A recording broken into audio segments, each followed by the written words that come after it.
ന്യായാധിപന്മാരുടെ പുസ്തകം 5-ാം അധ്യായം 1 മുതൽ 31 വരെയുള്ള വാക്യങ്ങൾ. ദെബോറായുടെ കീർത്തനം.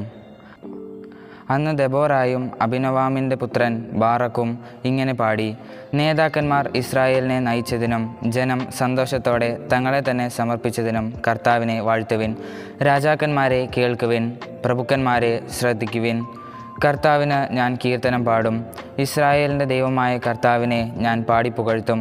കർത്താവെ, അങ്ങ് സെയീറിൽ നിന്ന് പുറപ്പെട്ടപ്പോൾ, ഏദോം പ്രദേശത്ത് നിന്ന് മുൻപോട്ട് നീങ്ങിയപ്പോൾ ഭൂമി കുലുങ്ങി. ആകാശമേഘങ്ങൾ ജലം വർഷിച്ചു, പർവ്വതങ്ങൾ കർത്തൃസന്നിധിയിൽ വിറപൂണ്ടു. ഇസ്രായേലിൻ്റെ ദൈവമായ കർത്താവിൻ്റെ സന്നിധിയിൽ സീനായ് മല കുലുങ്ങി.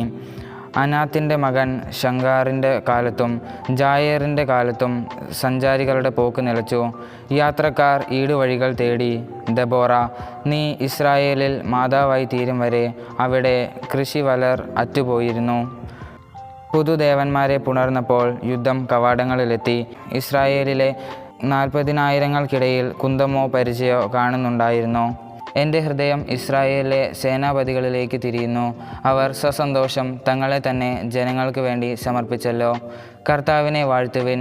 ചെങ്കഴുതപ്പുറത്ത് സവാരി ചെയ്യുന്നവരെ, മേൽത്തരം പരവതാനികളിൽ ഇരിക്കുന്നവരെ, പാതകളിൽ നടന്നു നീങ്ങുന്നവരെ, നിങ്ങൾ ഇക്കാര്യം ഉദ്ഘോഷിക്കുവിൻ. തേക്കുപാട്ടോട് ചേർന്ന് അവർ കർത്താവിൻ്റെ വിജയം പ്രഘോഷിക്കുന്നു. ഇസ്രായേലിലെ കൃഷിവലന്മാരുടെ വിജയം. കർത്താവിൻ്റെ ജനം പട്ടണവാതിൽക്കലേക്ക് അണിയണിയായി നീങ്ങി. ഉണരൂ ദെബോറ, ഉണരൂ, ഗാനം ആലപിക്കൂ. ബെഞ്ചമിൻ, നിന്നെയും നിൻ്റെ ബന്ധുക്കളെയും അനുഗമിച്ച് അവർ എഫ്രായിമിൽ നിന്ന് താഴ്വരയിലേക്ക് പുറപ്പെട്ടു.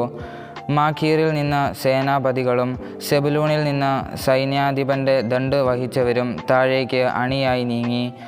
ഇസാക്കറിൻ്റെ പ്രഭുക്കന്മാർ ദെബോറായോട് കൂടെ വന്നു. ഇസാക്കർ ബാറക്കിനോട് വിശ്വസ്തനായിരുന്നു. അവൻ്റെ കാലടികളെ പിന്തുടർന്ന് അവർ താഴ്വരയിലേക്ക് ഇരമ്പിപ്പാഞ്ഞു.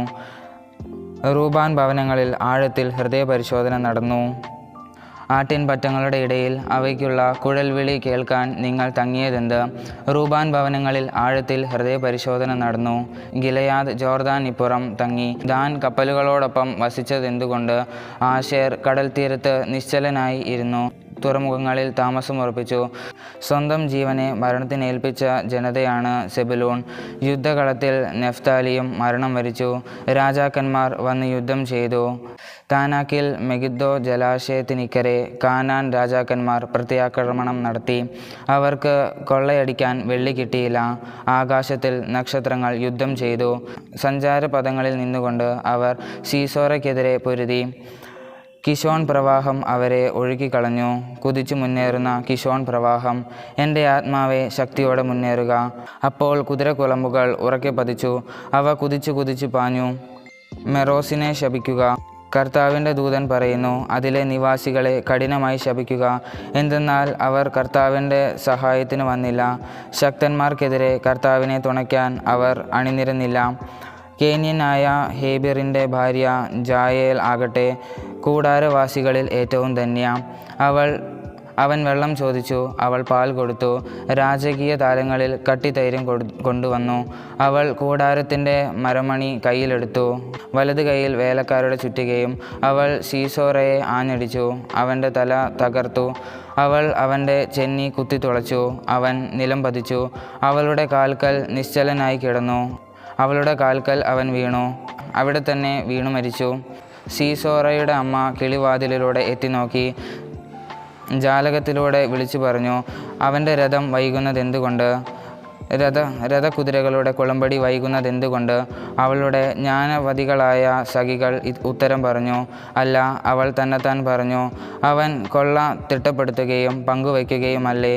ഓരോരുത്തരും 1-2 കന്യകമാരെ വീതം. സീസോറയ്ക്ക് നിറപ്പകിട്ടാർന്ന ചിത്രപ്പണി ചെയ്ത വസ്ത്രങ്ങൾ, എനിക്ക് തോളത്തണിയാൻ നിറപ്പകിട്ടാർന്ന ചിത്രപ്പണി ചെയ്ത 2 വസ്ത്രങ്ങൾ. കർത്താവെ, നിന്റെ ശത്രുക്കൾ അങ്ങനെ നശിക്കുന്നു.